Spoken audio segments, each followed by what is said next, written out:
Good evening, everyone, and thank you for joining us tonight for some guided meditation as well as words of Dhamma from Bhante Suddhaso.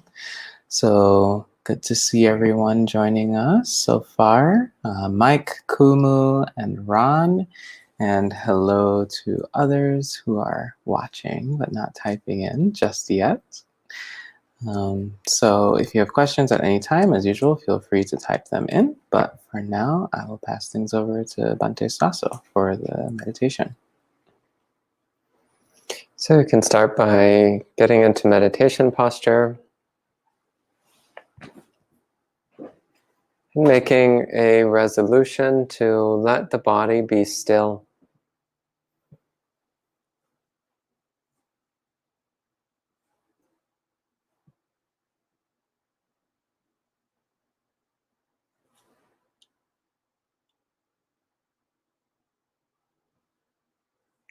And settling into the pleasure of not needing to do anything at all. Just enjoying not needing to move the body and not needing to move the mind.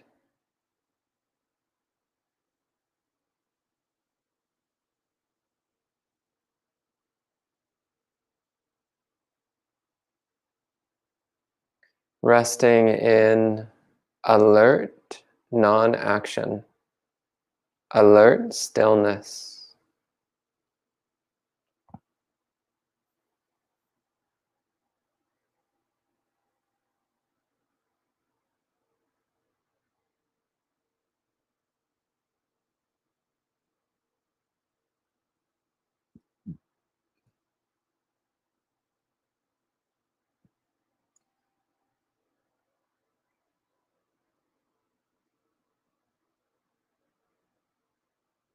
Just enjoying the feeling of the body sitting here and now.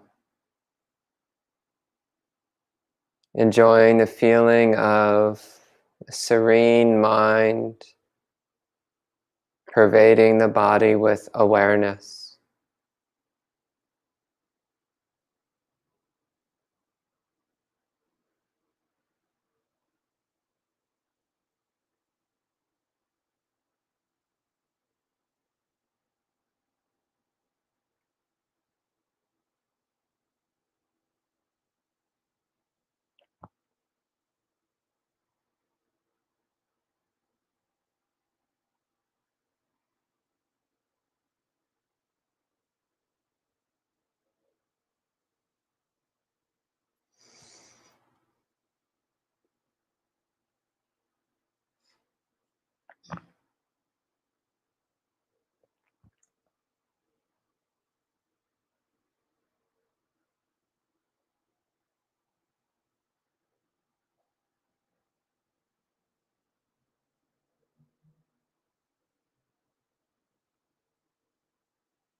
Bringing full attention to the body and enjoying the experience of the body.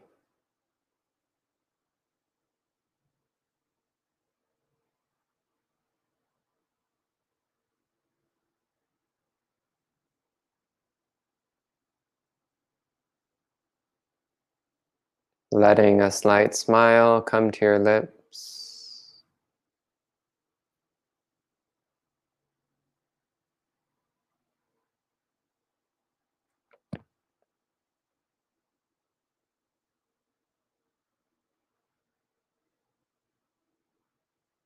Perceiving the bodily experience as pleasant.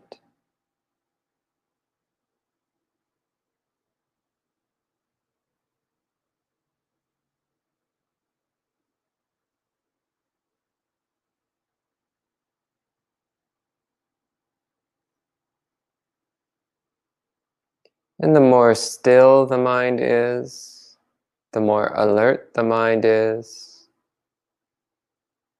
the more clearly and intensely one can feel the pleasantness of the body.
And as you sit with a silent, peaceful, joyful mind,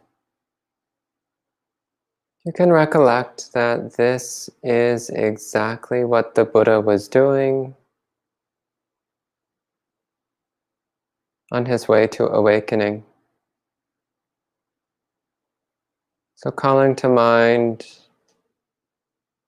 the Buddha while he was still an unenlightened bodhisattva, sitting peacefully under a tree in the forest, practicing samadhi, practicing mindfulness of the body, cultivating a peaceful, bright, knowing mind, just as we are doing now.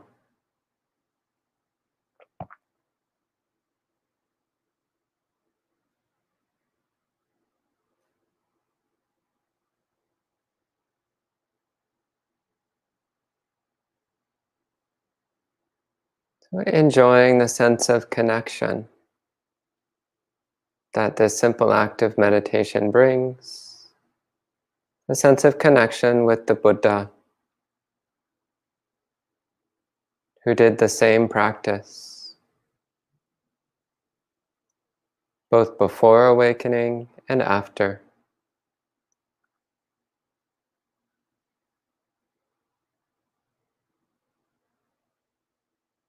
The same practice that has been done by every awakened being that ever has been and ever will be.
And if you're struggling with some difficulty, you can reflect.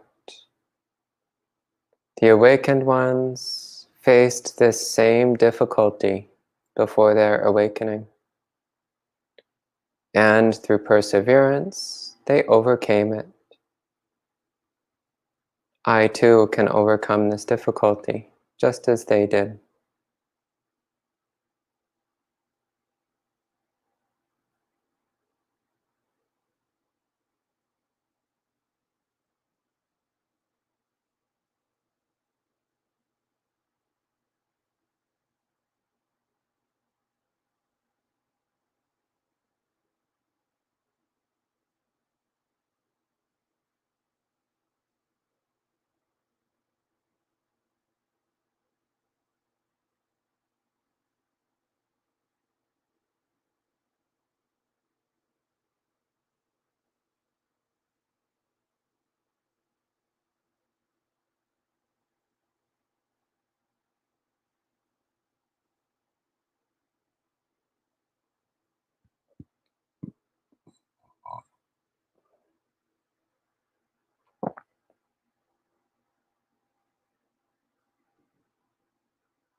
Thank you, Bhante, for guiding us in meditation.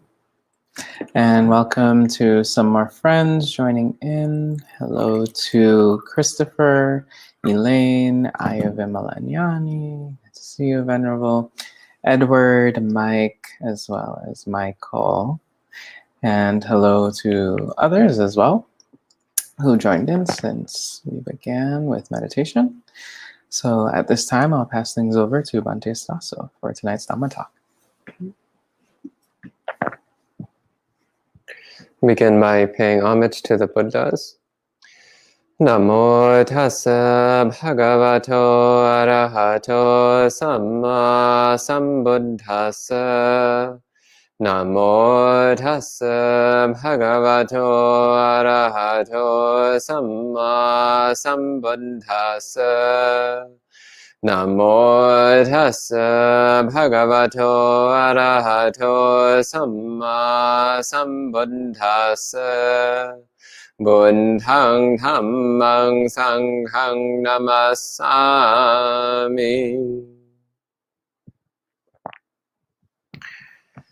Good evening, friends. Good morning to those tuning in from Sri Lanka or elsewhere.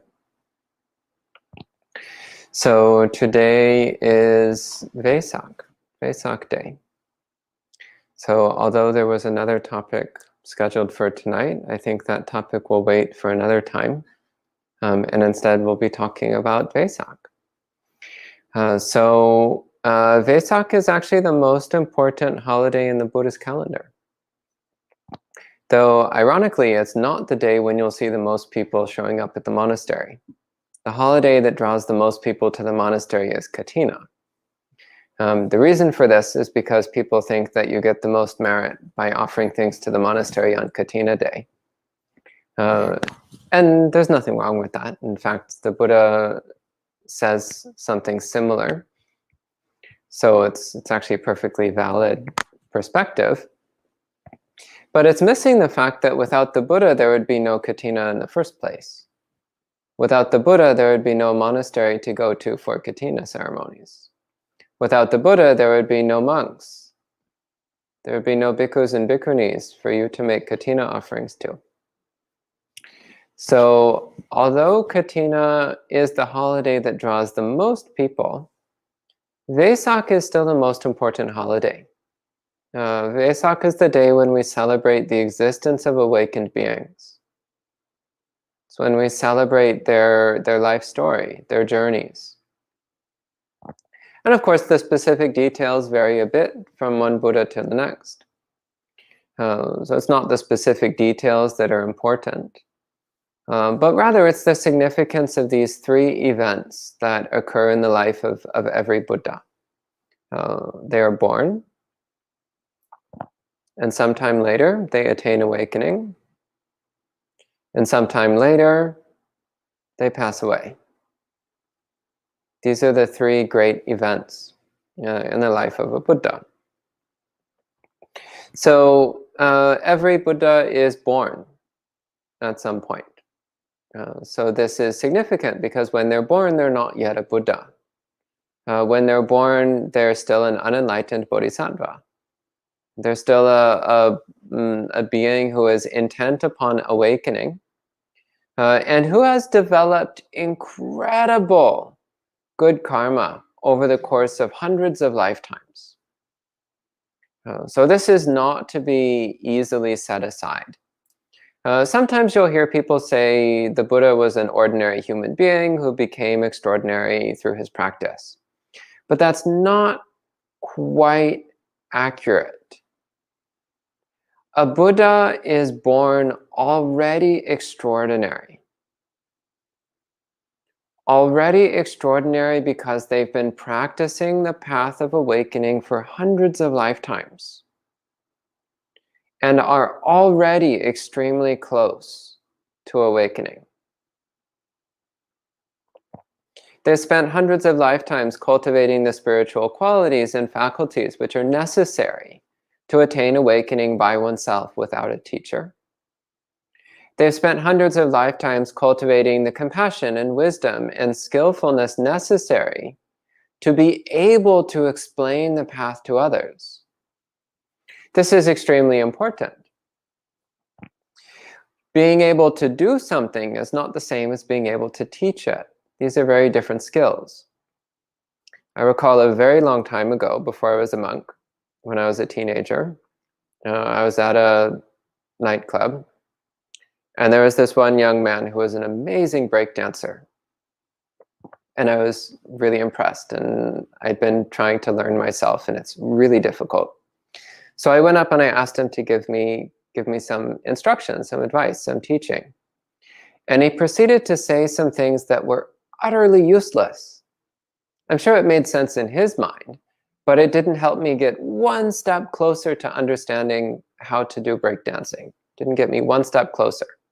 So although this person was clearly very skilled in the art of breakdancing, they were completely incompetent in the art of teaching that skill to others. So in the same way, there are many, many, many beings who attain awakening, but are not particularly good at explaining how to attain awakening.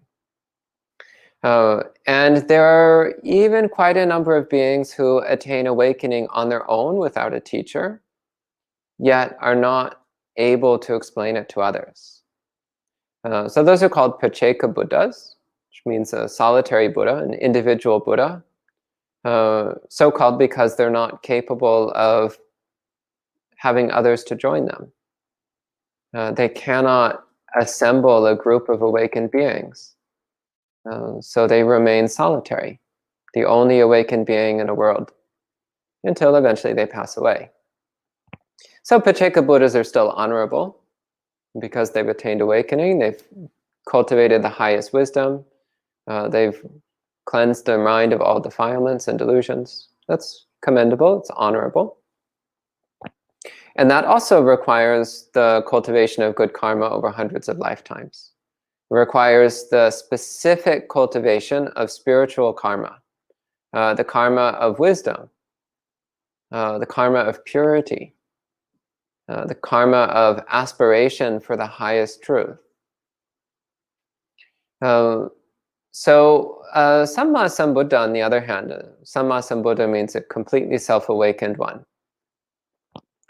This requires incredibly precise and specific karma, which is cultivated, again, over hundreds of lifetimes, thousands of lifetimes even, or even longer.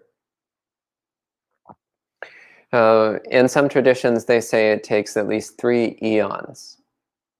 So an eon is the lifespan of a universe, which you can estimate as being somewhere around 100 billion years. If you want to put an arbitrarily large number on it, say 100 billion years.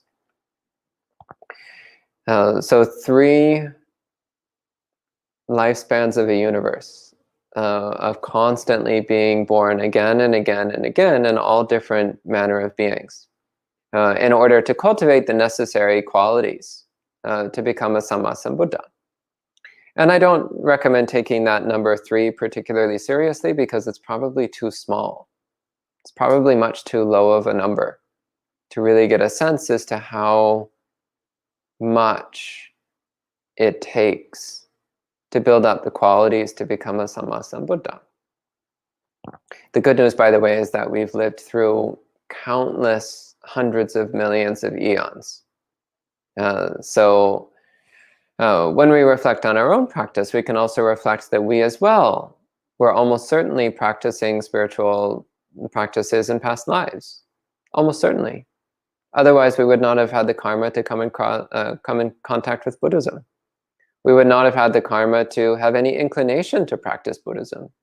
We would not have had the karma to understand Buddhism. We would not have had the karma to have the opportunities to practice Buddhism. We would not have had the karma to encounter good spiritual teachers within the Buddhist world. So all of these are the product of many, many lifetimes of aligning ourselves with the path to awakening, of cultivating the karmic conditions which keep bringing us closer and closer to the path of awakening. Until now in this life, we actually have a full opportunity to engage with it. But then as we engage with it, we struggle. We struggle with our own defilements. Because over all these hundreds of lifetimes that we've been drawing closer to the path of awakening, all these hundreds of lifetimes that we've been cultivating wholesome qualities, wholesome habits of mind, we've also been nourishing our defilements. We've also been nourishing unwholesome tendencies of mind. So what we have now is our mind as a battleground. Battleground between the wholesome habits and faculties and abilities that we've built up over hundreds of lifetimes, and the unwholesome habits, the unwholesome tendencies that we've built up over hundreds of lifetimes. That's where we are now. So in the mind of a high-level bodhisattva, such as a being on the cusp of Buddhahood, such as the young person who we call Siddhartha Gautama, who was born a little over 2,500 years ago. Their mind is very strongly inclined towards the wholesome. They spent a very, very long time building up those wholesome traits, building up those wholesome qualities. And yet there still persists some unwholesome tendencies of mind, some unwholesome traits. So the unenlightened bodhisattva struggled with sensual desire, craving for food, craving for entertainment, craving for sexual activity. He struggled with these same things that we struggle with. And through practicing generosity, morality, concentration, and wisdom, he eventually overcame those struggles with sensual desire. He struggled with aversion, hostility of mind, resentment. And again, through cultivating spiritual practice, he was eventually able to overcome those difficulties. He struggled with dullness of mind. He struggled with confusion. And through practice, he was eventually able to overcome those struggles. So this then is where we recognize that, yes, the Buddha-to-be, the Bodhisattva Gautama, in one sense, he was an ordinary human being in the sense that he still had human defilements. He still had a human body. He still had a human mind. But in another sense, he cannot in any way be called ordinary because he had spent so many lifetimes cultivating the wholesome, cultivating the traits of awakening. So that in that final lifetime, his mind was, let's say, 99% wholesome and only 1% unwholesome. That's extraordinary. He had spent all that time cultivating the traits that brought him right to the brink of full awakening. That's extraordinary. That's not ordinary at all. That's not common at all. So that then when he did eventually decide to leave behind his comfortable lay life and when he decided to become a monk, it only took him a few years to attain awakening. The traditional account is that it took 6 years. Some accounts have 7 years. But usually you'll hear 6 years or 7 years. That's not very long at all. That's actually lightning fast. But that's because he wasn't starting from zero. He was already starting extremely close to awakening. And over the course of those 6 years, he did a lot of useless dead-end practices. He wasted a tremendous amount of time doing silly things that don't actually lead to awakening. And that's because he didn't have a teacher. He didn't have a Buddhist teacher. He had some non-Buddhist teachers who taught him various non-Buddhist things that ultimately weren't very helpful. In fact, many of the practices that he was taught and practiced were ultimately counterproductive.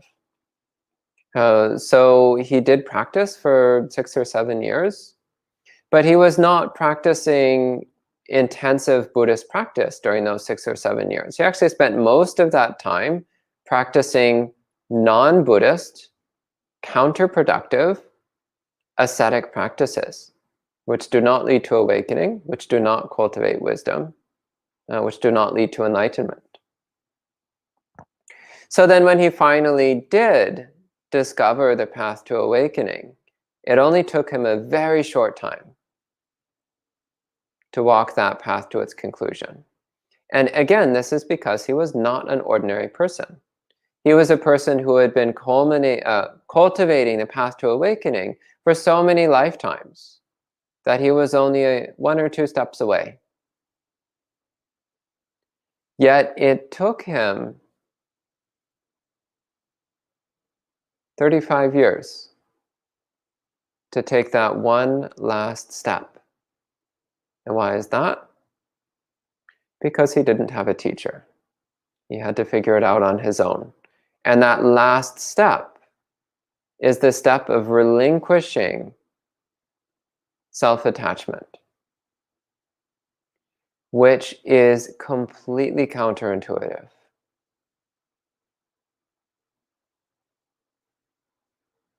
Because the one thing that we are attached to above all else is ourself.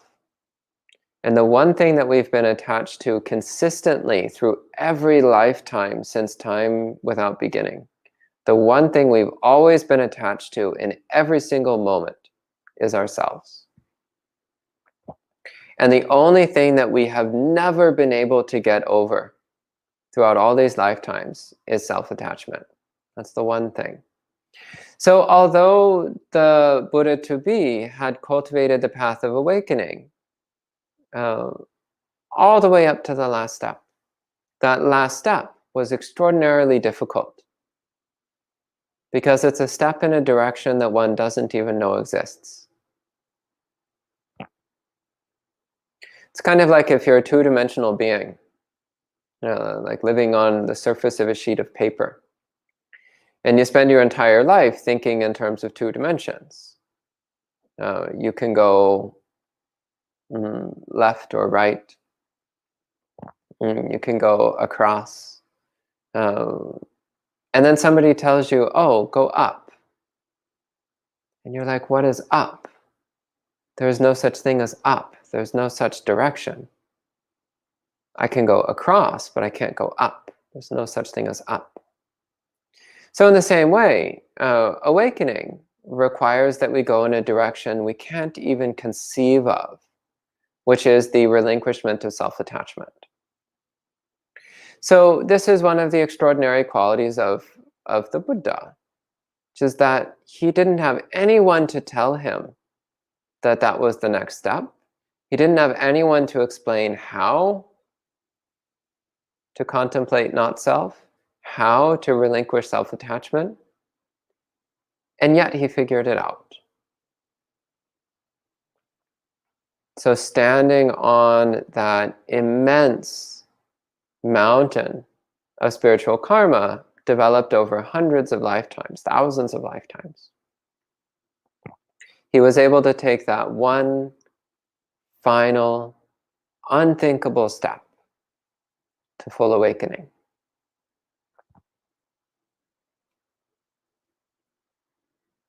And over the course of all those lifetimes, he had also cultivated boundless compassion, the sincere, genuine wish for all beings to be free of suffering, the sincere, genuine wish for all beings to attain the highest happiness.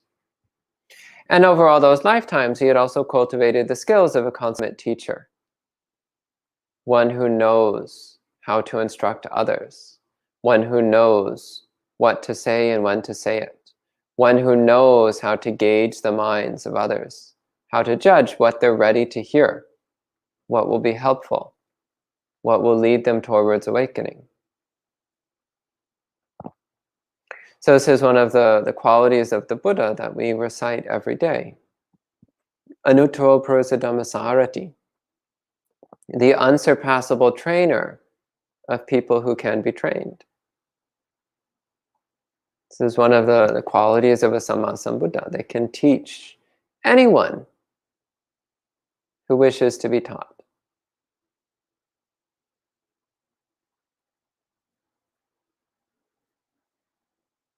So again, this is a very rare quality. It's not common at all. It's not ordinary at all. Because the Buddha was not an ordinary being. He was extraordinary. But that extraordinariness was something that was cultivated through personal effort.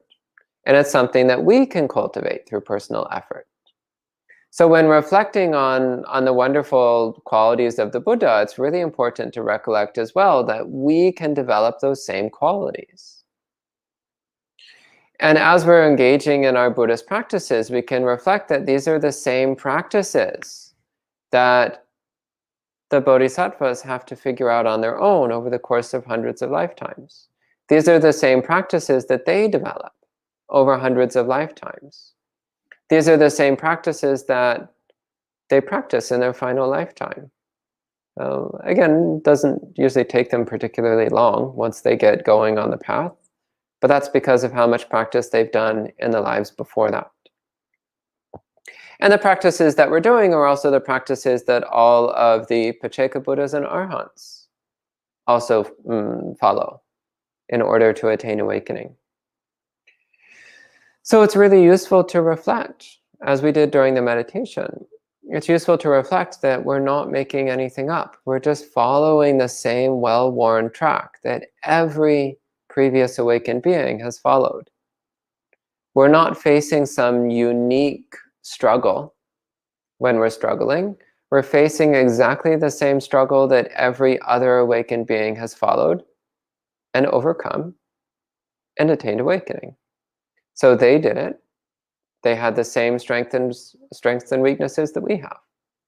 They faced the same struggle that we're facing, and they got through it. So can we. We're just walking the same path that they walked. That's all. As long as we keep moving along that path, we'll get to the same place they got to, which is full awakening. And yeah, it might take a really, really long time. That doesn't matter. What matters is that we keep moving. That's what matters. What matters is that we persist. That's what matters. And the third thing that we commemorate on Vesak is the passing away of the Buddha. And it's interesting that in Buddhism, this is considered a joyful thing, the passing away of a Buddha. It's not something that we mourn. It's not something that we have a heavy heart when we think about it. Because the passing away of the Buddha is also a representation of our capacity to be completely free of samsara. Our capacity to completely transcend the world of birth and death. Our capacity to completely leave behind all suffering. Our capacity to be free of all limitations, of all conditions.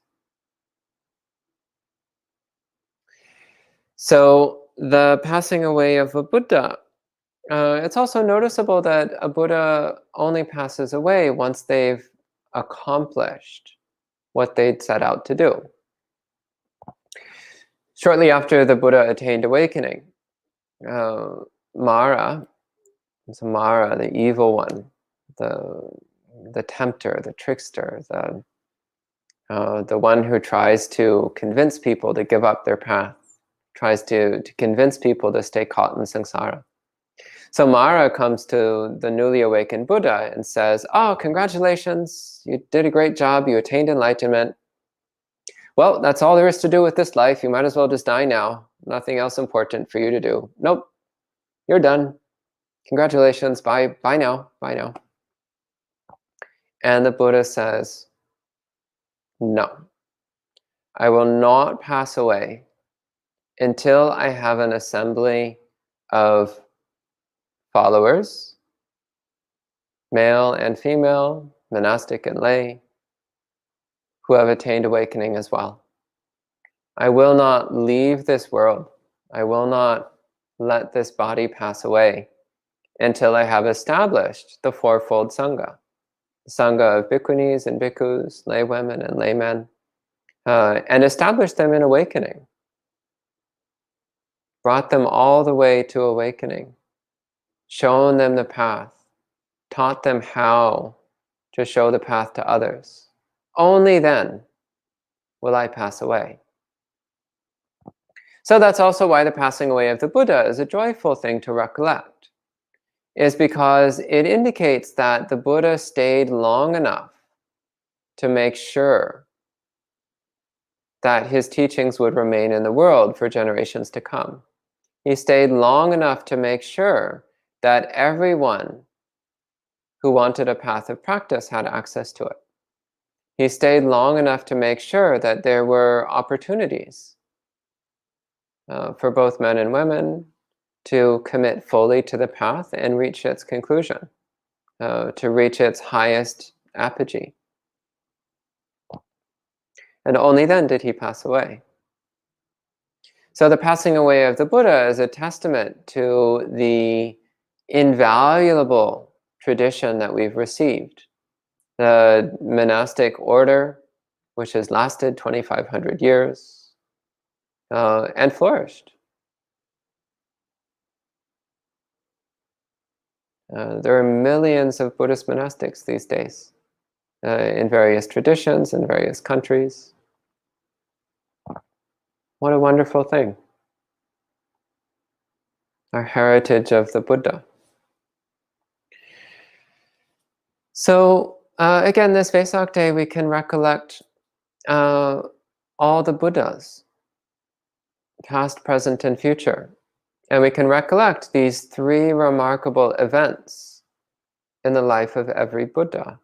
Every one of them is born as an unenlightened bodhisattva, carrying with them the extraordinary spiritual karma that they've built up over hundreds of lifetimes.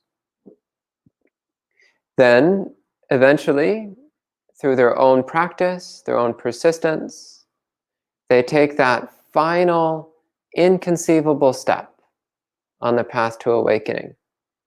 And they attain full enlightenment through their own effort, without instruction. And they teach. They teach that path to others. They guide others to the same awakening. Until once they've fully established the assembly, the followers, those who have followed the path to awakening as well, then a Buddha passes away, leaving behind no body or mind that can be pointed to, but leaving behind a legacy. A legacy that lasts for as long as it lasts. And that's where we come in. We are the inheritors of a Buddha's legacy, the most precious thing to inherit. We are the ones who know the path to follow. We only need to follow their footsteps. They had to figure it out on their own. We don't. We just need to follow their footsteps. How lovely is that? How precious is that?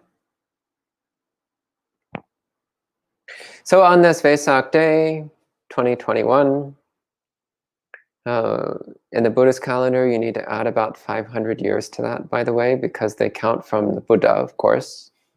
2021 is counting from the presumed date of Jesus, who, while probably a nice guy, was not a Buddha. So in Buddhist countries, they normally count from the Buddha. I think it's 2560 something. Anybody know the current date in the Buddhist calendar? It's also slightly different in Thailand and Sri Lanka.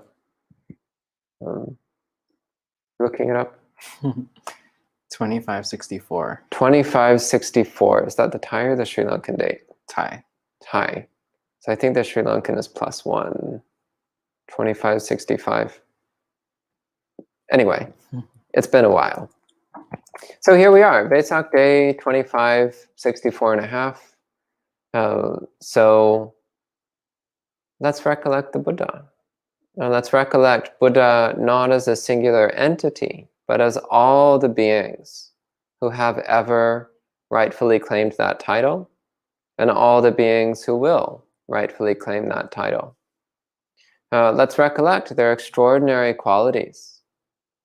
And most importantly, let's recollect that we have the ability to develop those same extraordinary qualities within ourselves.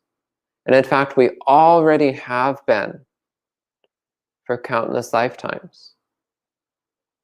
So the path can seem impossibly long, and it is.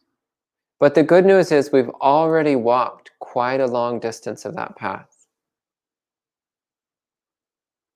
We've already come this far. We might as well keep going. And one day, we'll reach awakening. So I think I'll leave it there for this evening.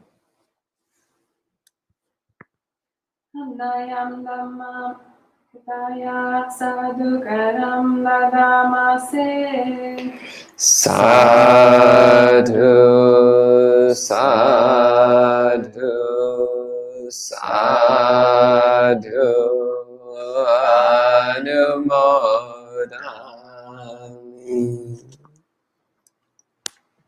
Thank you, Bhante, for those words of Dhamma. And thanks everyone for tuning in. If you have questions, feel free to type them in. We'll bring them up. Gita says, yes, add 2565 in Sri Lankan time. And if there's any questions from the in-person audience. But lots of happy Vesaks from Ki, from Ron, from Gita, Andre, and others.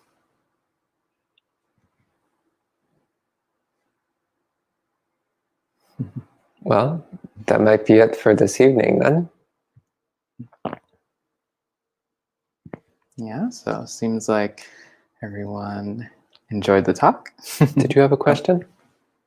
Go ahead. So,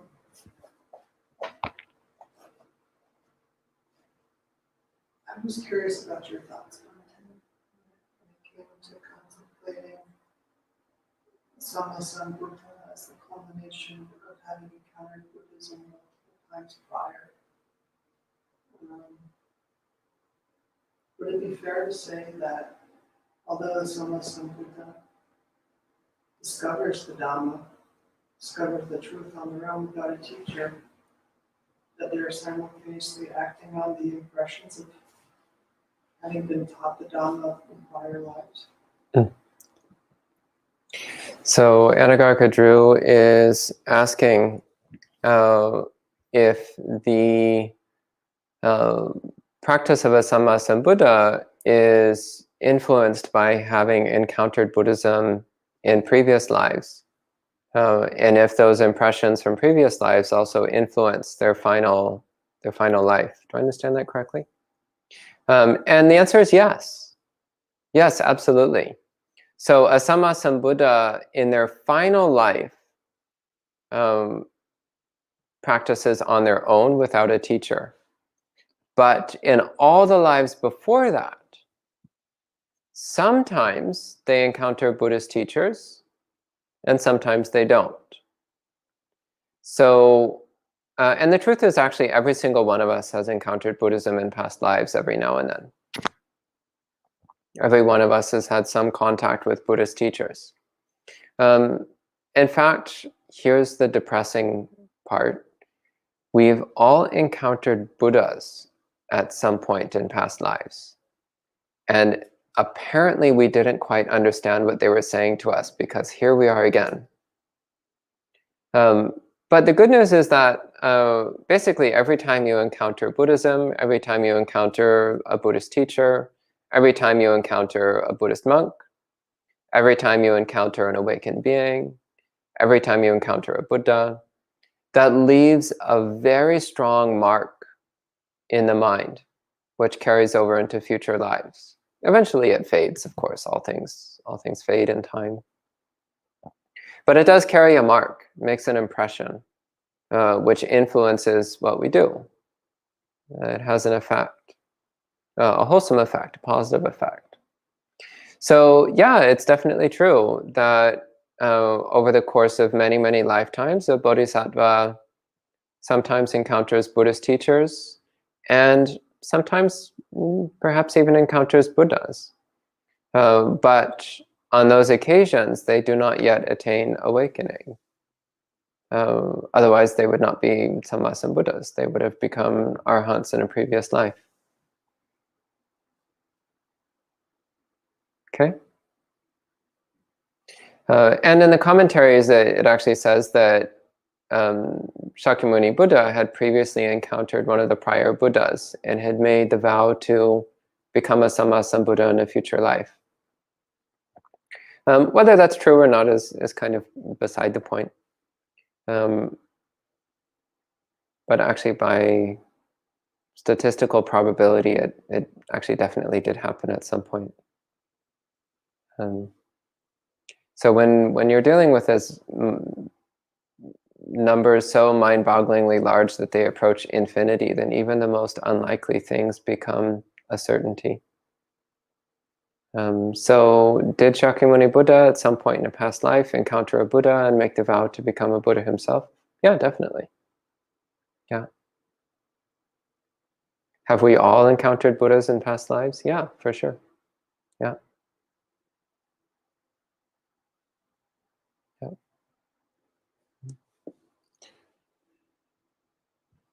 Yeah, and that was one of the aspects of the Buddha's awakening, is on awakening there also comes the memory of all those past lives, including the lives in which he encountered Buddhism, the lives in which he encountered Buddhist teachers, and the lives in which he encountered awakened beings.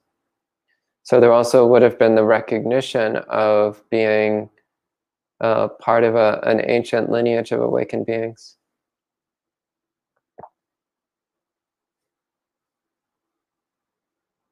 Okay, anything else? We have a question from Gita. It says, Bhante, if a Buddha is requested to live longer, can they live for one kalpa? This is what I've heard.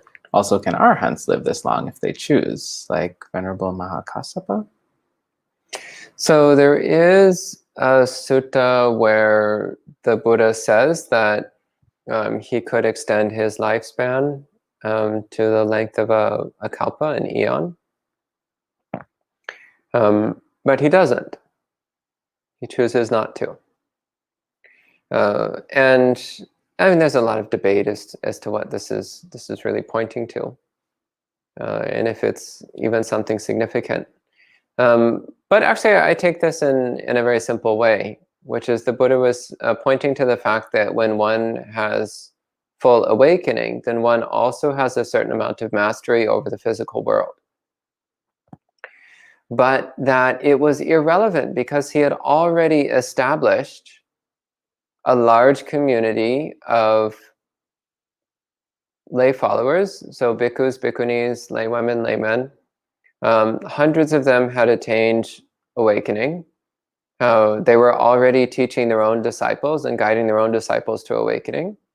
So there was no longer a need to have a Sammasambuddha persisting in the world. So then,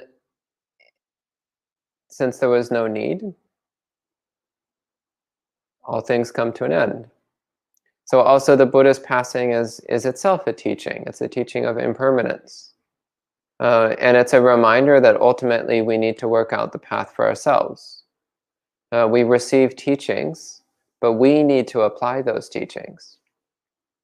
We can't just expect someone to come and fix our mind for us. So the Buddha also laments in a handful of suttas, he laments how some people say that they're interested in Buddhism and they come in and listen to the Buddha's Dhamma talks, but then they just follow him around all the time. He's like, they don't actually practice what I'm saying, they just follow me around. So he's also pointing to the fact that some people would just get so enamored with the Buddha that they would like have a celebrity crush on the Buddha, but not actually follow the practices of the Dhamma. So the passing away of a Buddha also is a reminder that it's not enough just to be obsessed with the Buddha. You have to actually follow his instructions and put them into practice. You could follow the Buddha around your entire life and yet not be any closer to awakening if you haven't been applying his instructions. So the passing away of the Buddha also was a spur to diligence in his disciples. Keep practicing. Death comes to everyone, even to Buddhas. Everyone's body is subject to fading away, even a Buddha's body. Can arhants extend their lifespan? It's not actually specifically mentioned anywhere in the suttas that I can think of. Again, it would seem to fit in the domain of psychic powers. So one who has developed those particular psychic powers might be able to extend their lifespan to some degree. I know that in some Buddhist cultures, there's a legend that Mahakassapa never actually died. He just kept extending his lifespan and that he's in a cave somewhere. I don't know. I'm a little skeptical about that one, I have to say. I mean, it's possible, but I don't think so. It's possible. Yeah, I doubt it. But maybe I'm wrong. Maybe Mahakassapa actually is out there somewhere. Mahamoggallana, we know, passed away because it's mentioned in the suttas. But yeah, I don't really see much point in speculating too much about those things, because ultimately it doesn't really matter. There are suttas where it also mentions that under certain conditions, there are times when humans live extremely long lifespans. Times when humans live for hundreds of years, even thousands of years. But that they still deal with the same struggles that us short-lived humans deal with. They still deal with the same defilements, the same delusions. So just living a long time is not necessarily a good thing. Sometimes it just means you have more time to waste. So I wouldn't put too much importance on long lifespans. Okay, any other questions? Tina asks, is it possible for lay Buddhists to wake up? So traditionally, it's said that a lay practitioner can attain the first 3 stages of awakening. But that full awakening is exceptionally difficult for a lay person. And the reason for this is quite simple. It's because ultimately Buddhist practice is the practice of renunciation. So naturally, living a renunciant lifestyle will make it easier to culminate Buddhist practice. And also naturally, the more you progress along the Buddhist path, the more your mind will naturally want to live a renunciant lifestyle. So it's coming from both sides. If you really want to attain awakening, then you're probably going to become a monastic. And also, the more you practice the path to awakening, the more likely you are to become a monastic. So for these reasons, it's quite rare for a lay person to become fully enlightened. And there's a commentarial tradition that if someone does manage to become an arhat as a lay person, then they will immediately seek ordination.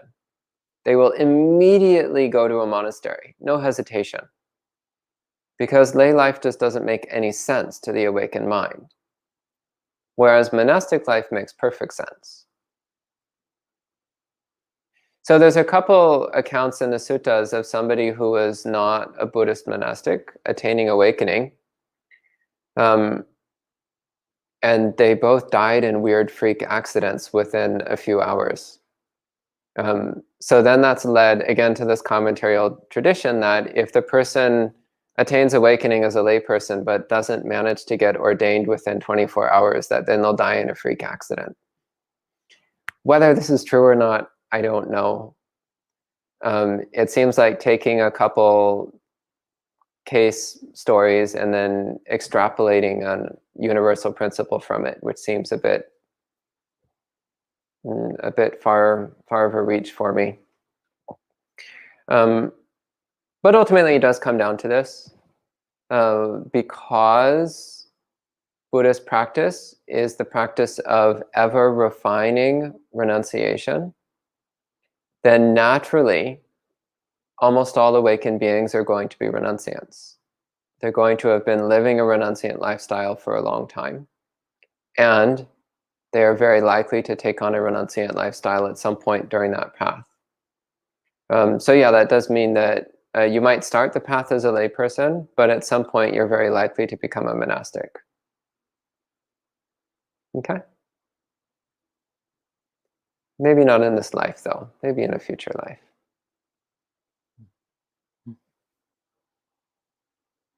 I don't know if there are any other in-person questions. Oh, yes. So when you say ordained, I read the the biography of the Maichi, who was awake sometime last century. Mechi Kao. Yes. Hmm. So she wasn't fully ordained. She only kept 10 precepts. So does that count? So Awakening, and then they didn't ordain her. So Denise is asking about Mechi Kao, who was a woman in Thailand last century who is believed to have been fully enlightened. And at the time, bhikkhuni ordination was not available in Thailand. So she took the ordination that was available. So yeah, I would say that still counts, because as her practice was developing, her mind was leaning strongly towards a renunciant lifestyle, as is natural for someone on the advanced stages of awakening. And so she took the best option that she had available. So at the time, it just wasn't an option to be a bhikkhuni. So she took the best option that she had. And she lived a very renunciant, sincere monastic life, and is believed to have attained awakening. So yeah, I would still say that counts. There's a few other lesser well-known Meiji practitioners who are also believed to have attained full awakening. She's just the most well-known one in the West. There's a handful of other ones as well.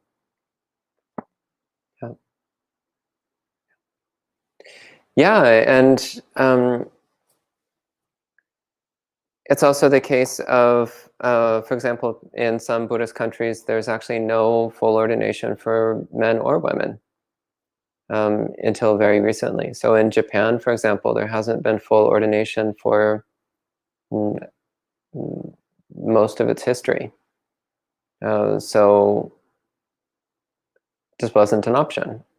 So then people made do with what they had available and doing their best to live a sincere renunciant life with the formats that they have available. Yeah. Okay, anything else? Mm-hmm. And there's a question on Instagram. How do you follow the Buddhist path to enlightenment? Sila, Samadhi, and Panya. So morality, concentration, and wisdom. That's really it. Yeah, we just harp endlessly on the details, but that's really all the Buddhist path is. Morality, concentration, wisdom. That's it.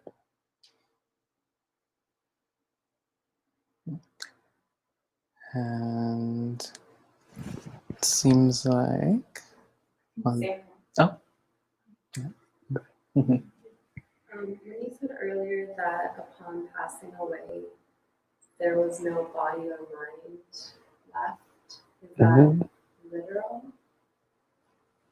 Figurative? So Sarah is asking, I'd said earlier that when a Buddha passes away, there's no body or mind left that can be said to be that being. So the physical body remains in the way that dead bodies remain for a period of time. And the Buddha's body was cremated. And the ashes were divided and shared out among many different Buddhist temples. And there's a handful of, actually there's many, many temples in the world today that claim to have a share of those ashes. How many of them are real and how many are spurious is a whole other question. But the ashes of the Buddha were divided up and preserved. But it's just a body. That's not the Buddha anymore, it's just a body.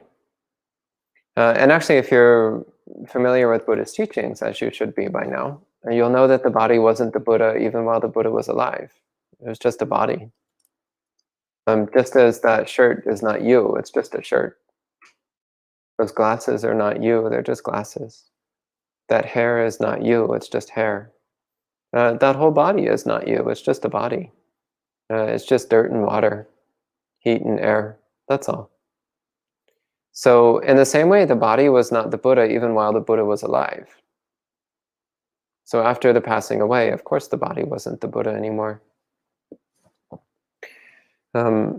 There's an interesting sutta where somebody was asking the Buddha what happens after an enlightened being dies. And at one point the Buddha says, "You don't even know what I am now, let alone what I might be after I pass away."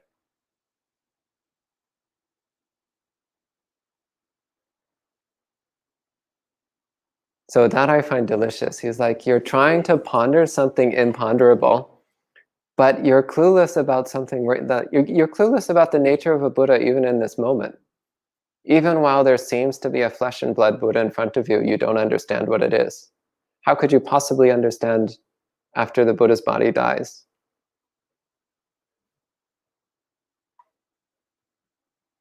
Does that clear that up for you?